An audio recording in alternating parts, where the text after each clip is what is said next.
पूछने पर मालूम ये होता है ये हजरत जी के नाम का है।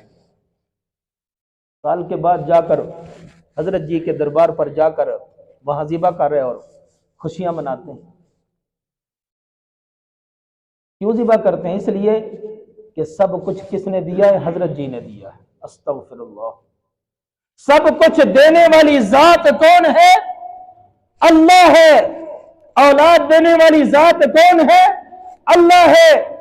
बेटे और बेटियां देने वाली जात कौन है? अल्लाह है। रिज़्क देने वाली जात कौन है? अल्लाह है। जिंदगी किसके हाथ में है? अल्लाह के हाथ में है।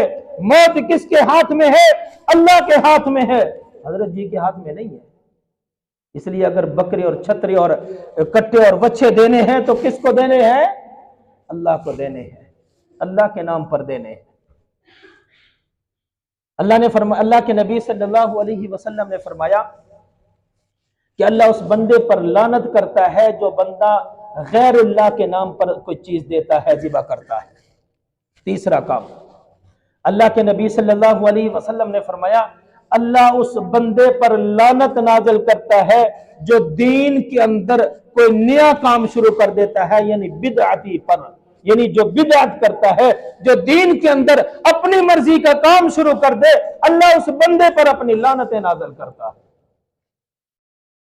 अपनी मर्जी की नमाजें, अपनी मर्जी के जनाजे, अपनी मर्जी की शादियां, अपनी मर्जी के काम सारे शुरू कर देता है और कहता है कि ये भी दीन है, ये भी दीन है। जो बात मुझे अच्छी लगती है मैं कहता हूं कि ये दीन है। ना वो कुरान के अंदर होती है, ना वो हदीस के अंदर होती है। मैं उस पर अमल इसलिए करता और करवाता हूं कि वो मुझे अच्छी लगती है, मुझे अच्छी लगती है। अल्लाह के नबी सल्लल्लाहु अलैहि वसल्लम हौज़ कौसर पर तशरीफ फरमा होंगे, कुछ लोग आएंगे, गिरोह आएगा, अल्लाह